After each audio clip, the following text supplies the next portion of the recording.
জয় রাম, জয় গুরু। নমস্কার। গল্প কথায় রাম ঠাকুর চ্যানেলে সব বন্ধুদের স্বাগতম। বন্ধুরা, আজ আমি হরিদাস আচার্য মহাশয়ের ঢাকা থেকে কলকাতায় আগমন এবং ঠাকুরের দর্শন লাভ সম্পর্কে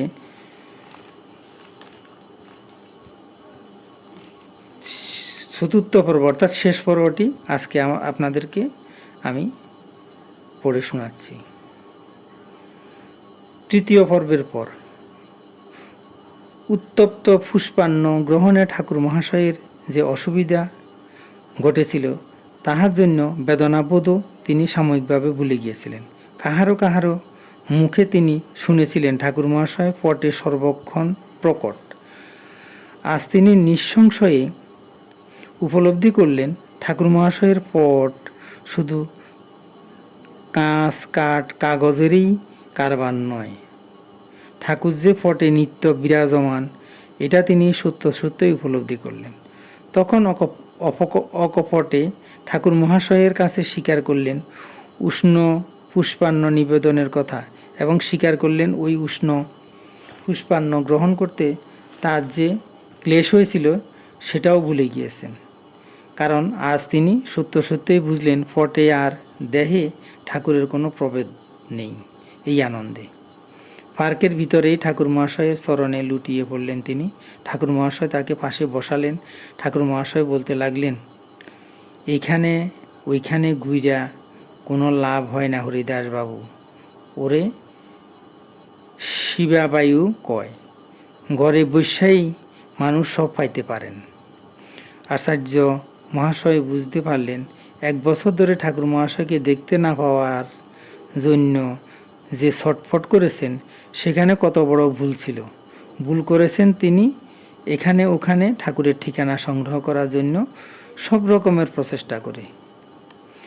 আরও ভুল করেছিলেন তিনি ঢাকা থেকে কলকাতায় এসে ঠাকুর দর্শন করতে গিয়ে যে ব্যর্থ হয়েছিলেন সেটা ভেবে। কারণ এখন তিনি মর্মে মর্মে উপলব্ধি করেছেন তার নিজ গৃহে রক্ষিত ঠাকুর মহাশয়ের ফটেই তো ঠাকুর চির বিদ্যমান। ইতিমধ্যে কিছু কিছু বালক বালিকা কখন যে এসে খেলা শুরু করেছে সেদিকে খেয়াল ছিল না আচার্য মহাশয়ের। এখন দেখলেন বৃদ্ধরাও হাঁটাচলা করছেন। সন্ধ্যা গণিয়ে আসার বেশি বিলম্ব নেই। হরিদাসবাবু বলে উঠলেন যে তিনি তার ভুল বুঝতে পেরেছেন এবং তিনি আজই রওনা দেবেন ঢাকায়। বেশ, সেটাই ভালো, তাই করেন গিয়া, বললেন ঠাকুর মহাশয়।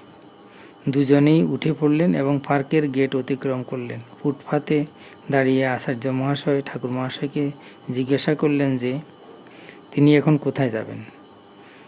সেই বাড়িতে যেখানে আপনার মুখের সামনে দরজা বন্ধ করিয়া দিছিলেন তানরা, সেখানেই আমার ফিরা যাইতে হইব।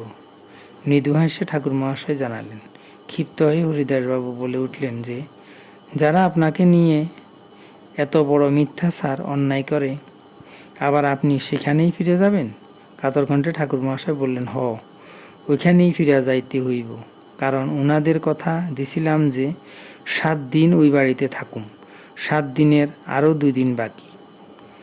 আবার বিস্ময় ভরা চোখে হরিদাসবাবু ঠাকুরের দিকে তাকিয়ে রইলেন। কতক্ষণ তাকিয়েছিলেন বলা যায় না। তিনিও বুঝতে পারেননি। আপন পৃষ্ঠদেশে ঠাকুর মহাশয়ের দক্ষিণ হস্ত ন্যস্ত দেখে আচার্য মহাশয়ের ঘোর কাটল। ঠাকুর মহাশয় বললেন, এইবার আসেন গিয়া, আমিও যাই। ফুটপাতের পুনরায় ঠাকুর মহাশয়কে প্রণাম করলেন আচার্য মহাশয়। ঠাকুর মহাশয় অতি দ্রুত চরণে রাস্তা অতিক্রম করে বিপরীত ফুটপাত দিয়ে যাচ্ছিলেন। পরে ঠাকুর মহাশয় দৃষ্টির বাইরে চলে যাওয়ায় তিনিও পূর্ব দিকে অগ্রসর হতে লাগলেন। কিছু দূর অগ্রসর হওয়ার পর তার মনে পড়ল যে একটা ডাস্টবিন পিছনে ফেলে এসেছেন। তাই তিনি আবার পিছু হেঁটে নিজের পকেট থেকে চীনাবাদামের খোসাবর্তী ছোট ঠোঙ্গাটি ডাস্টবিনে ফেলে দিলেন। প্রসন্ন মনে পুনরায় তিনি পূর্ব দিকে অগ্রসর হতে লাগলেন বাস ধরার জন্য। বন্ধুরা, আজ এখানেই শেষ করলাম এবং এটাই শেষ পর্ব। এখন আমি শ্রী শ্রী ঠাকুরের একটি বাণী পাঠ করে আপনাদেরকে শোনাচ্ছি বন্ধুরা। ঠাকুর বলেছেন, ভাগ্যবশেই এই জগৎ চালিত হইতেছে, ভাগ্যকে ছাড়া কোথাও থাকা যাওয়া চলে না। ধৈর্যই সম্পদ সর্বত্র বিজয়ী বলিয়া মহাজনেরা বলিয়া থাকে। সাহস, বল, সামর্থ্য, ধৈর্য হইতেই লাভ করিয়া থাকে। ভয়, শোক, সন্তাপ হইতেই আতঙ্কের সৃষ্টি হইয়া থাকে। সত্যের সেবা বসে এই সকল কলুষ বিনষ্ট হইতে পারে। স্ব ভাগ্যই ফলদাতা জানিবে।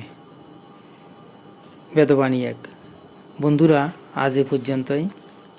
আগামী দিন আবার শ্রী শ্রী ঠাকুর সম্পর্কে গল্প বাণী নিয়ে আপনাদের সাথে থাকব। বন্ধুরা, চ্যানেলটি যদি আপনাদের ভালো লেগে থাকে তাহলে সাবস্ক্রাইব করে চ্যানেলটির পাশে থাকবেন। আর নূতন বন্ধু হলে প্লিজ সাবস্ক্রাইব করতে ভুলবেন না, ঠাকুর সম্পর্কে আরও নূতন নূতন গল্প পেতে। আর বেশি বেশি করে লাইক, শেয়ার, কমেন্ট করবেন। ধন্যবাদ, ভালো থাকবেন। জয় গোবিন্দ, গুরু কৃপায় কেবলম।